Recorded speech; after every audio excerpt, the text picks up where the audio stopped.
Hello everyone, আমি doctor Rony, consultant astrologer. As per English calendar তোমাদের যাদের birthday 4, 13, 22, 31 of any month, this number is ruled by Rahu as per numerology. রাহুর তো শুধু মাথাটা আছে, বডি নেই, তাই রাহুর কাছে অনলি মাইন্ড এনার্জিই থাকে। তাই একটাই কাজ, অলওয়েজ মাইন্ডকে ডিস্টার্ব করা, ইলিউশন, হ্যালোজিনেশন, এইসব জিনিসগুলোকে ক্রিয়েট করা, মাইন্ডকে অলওয়েজ বিজি রাখা, সবসময় কিছু না কিছু চিন্তা মাথার মধ্যে ঢুকিয়েই দেওয়া। রাহু থান্ডার স্টর্মকেও রিপ্রেজেন্ট করে, তাই তার অ্যাডভাইস, জাজমেন্ট সব কিছু ভীষণ super fast, as like bullets.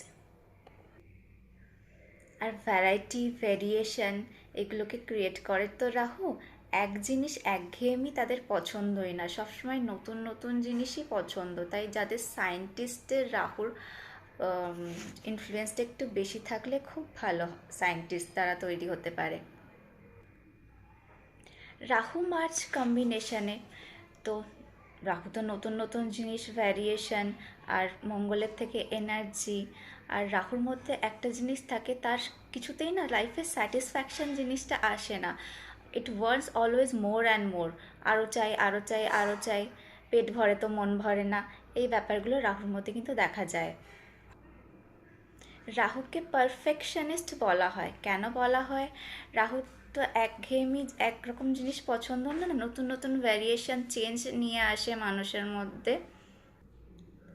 আর ওই পারফেকশন করার চক্করে মানুষের মাইন্ডটাকে একদম ডিস্টার্ব করে ছাড়ে।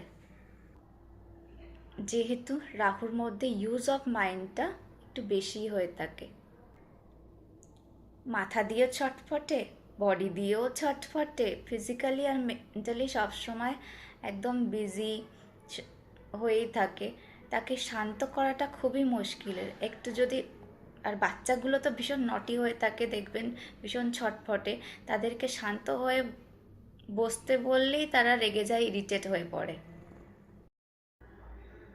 অ্যাডিকশানের দিকে টেন্ডেন্সি আর একটা স্ল্যাং ল্যাঙ্গুয়েজ ইউজ করার টেন্ডেন্সি, এই দুটোই হচ্ছে রাহুর কিন্তু স্পেসিফিক নেচার। আর যে যে অ্যাডভাইসগুলো খুব ভালো করে ফলো করতে হবে এই ইয়ার, সেটা হচ্ছে don't get irritate and angry too much. এগুলো করলে যে কোনো সময় ইনজুরি বা অ্যাক্সিডেন্টের চান্সটা বেড়ে যেতে পারে। ওদের তো মাথা ঠিক থাকে না, হট করে যে কোনো দুমদাম একটা স্টেপ নিয়ে নিতেই পারে। কোনো কাজ করার আগে প্রপার চ্যানেলাইজ করে নেওয়াটা কিন্তু খুব জরুরি। লাইফে কামনেসটাকে মেনটেন করাটা খুব দরকার, যার জন্য মেডিটেশন তো মাস্ট। অ্যাডিকশানের চান্সেস আর এর সাথে যে কোনো রকম ডিজায়ার হাই থাকার চান্সেস কিন্তু থাকছে। কেন কি এদের মধ্যে কখন যে কী ধরনের ইচ্ছের জাগরুক হয় সেটা বোঝা মুশকিল অন্য মানুষের, যার জন্য ইল্লিগাল অ্যাক্টিভিটিসের মধ্যে ইন্ডালজ হয়ে যাওয়ার চান্সেসটা কিন্তু অনেকটাই হাই থাকছে। রাহুকে কন্ট্রোলে আনার জন্য 6 গ্রামের সিলভার এলিফ্যান্টের রেমেডিটা ইউজ করাই যেতে পারে। এবার রেমেডির পালা।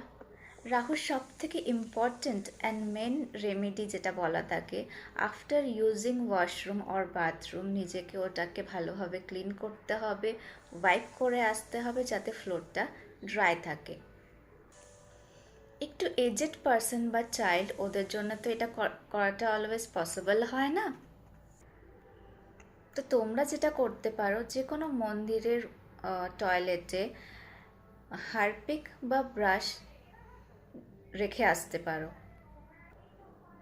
আরেকটা কমন রেমেডিস বলে দিচ্ছি সবার জন্য, সেটা হচ্ছে সুইপারকে তেলে ভাজা যেটা পরোটা হয়, সাথে যেটা আচার হয় না, পিকলস, ওটা, আর যেটা রোড ঝাড়া, রোড সুইপার যারা হয়, একটা ঝাড়ু হয় উইথ স্ট্যান্ড, ব্রাউন কালারের হয়, ওটা দিতে পারো।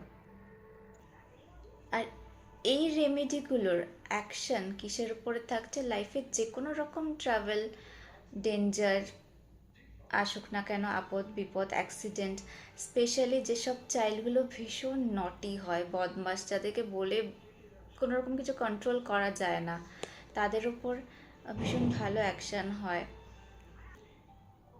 অ্যাডিকশন রিলেটেড ইস্যুস থাকলেও এই রেমেডিটা করলে অনেকটা বেটার এফেক্ট পেতে পারো। রাহুর ডিরেকশনটা বাস্তু অনুযায়ী হচ্ছে সাউথ ওয়েস্ট। তো তোমার যারা এই ধরনের চাইল্ড আছে বাড়িতে বা কোনো রকম ওয়ার্ক করতে চাইছো, যাদেরকে রাহু রুল করছে, সাউথ ওয়েস্ট ডিরেকশনে ফেস করে তোমরা তোমাদের কাজ করতে পারবো। রেমেডিগুলোকে ফলো করো, আশা করবো অনেকটা বেটার রেজাল্ট পাবে। Thank you for watching.